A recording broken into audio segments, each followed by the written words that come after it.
Good afternoon, guys. This is about to be a very eye-opening thing. A lot of people either agree with me or are on the fence or completely disagree with me for reasons that I won't get into right now.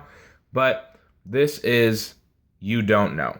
It took me 3.5 hours to write, almost 4 hours.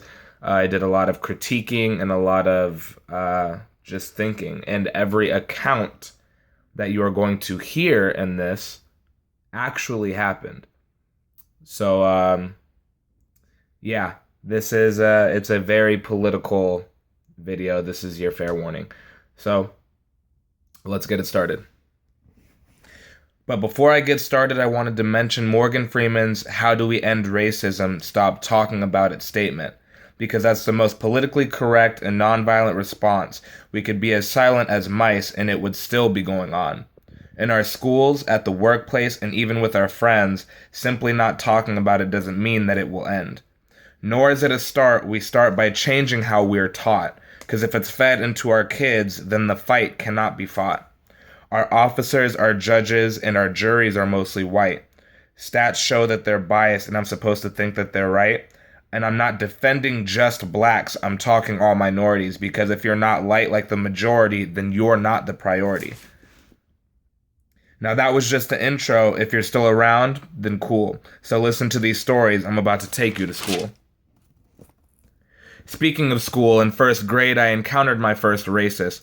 Who let the monkey out of his cage, he said. Yeah, it was pretty basic. I was gonna let it go until he said it again and again and again. But it wasn't just to me, but my other three black friends.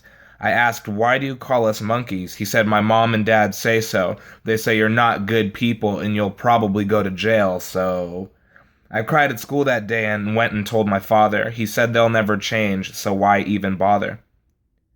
Fourth grade is when I heard my first black joke about a black man in the family tree. He's still hanging there by rope. I was still too young to know the seriousness of a lynching, but I just knew that the joke was bad, so my jaw as I was clenching. Eighth grade, I was labeled the whitest black kid, had no idea that white equated to being educated. I was one of only three blacks in an entire elementary, so when I acted white, that was considered complimentary. My pants didn't sag, so clearly I was raised right. I got all A's and B's, so clearly I was raised white.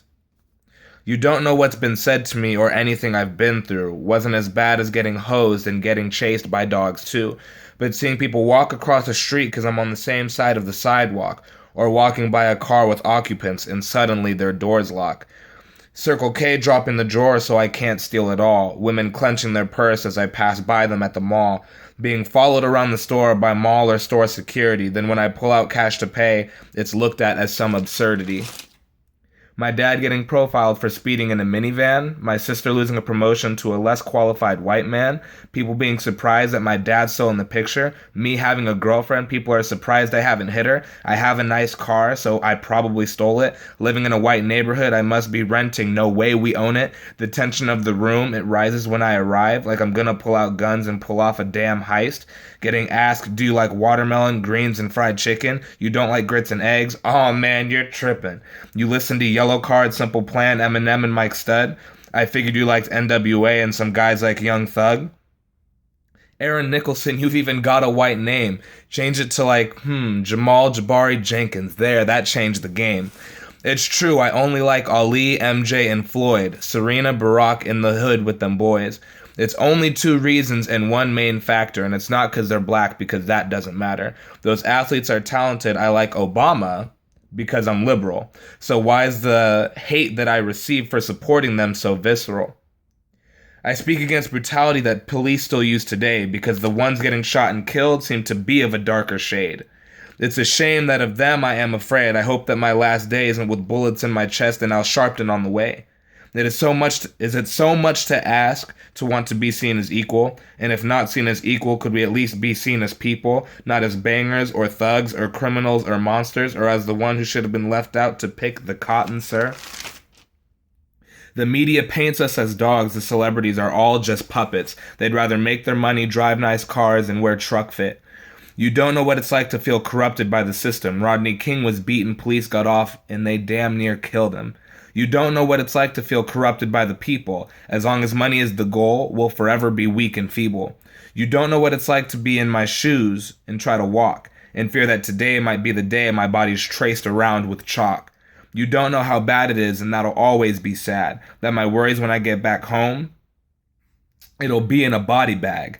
The white family in front of me got a "hey, how are you doing?" But he didn't say a word to me when he should have been thank youing. It's a problem if I'm blaring J. Cole or Drake, but if it's Florida Georgia Line, then hey, that's okay. If I'm unarmed and black, suddenly I'm a threat. But if I shoot up a church, I get Burger King and a bulletproof vest. If I'm black and having a stroke, I must be resisting arrest. But if I'm white and shoot 6 people, I get a stun gun in the chest. The double standards, the media, the injustice, and the bias, the peaceful protests were ignored, so we turned them into riots. We're silenced and dismissed, our voices are unheard, but everyone's ears perk up when law enforcement get hurt. I wish I could be white, but only for one day, so I could take advantage of that privilege and use it in the right way. But I don't expect you to understand you'll never know what it's like to be awfully feared and heavily pursued because your skin's not white. All of this activist talk, I don't do it for show. It's done because the life I live, you don't and will never know.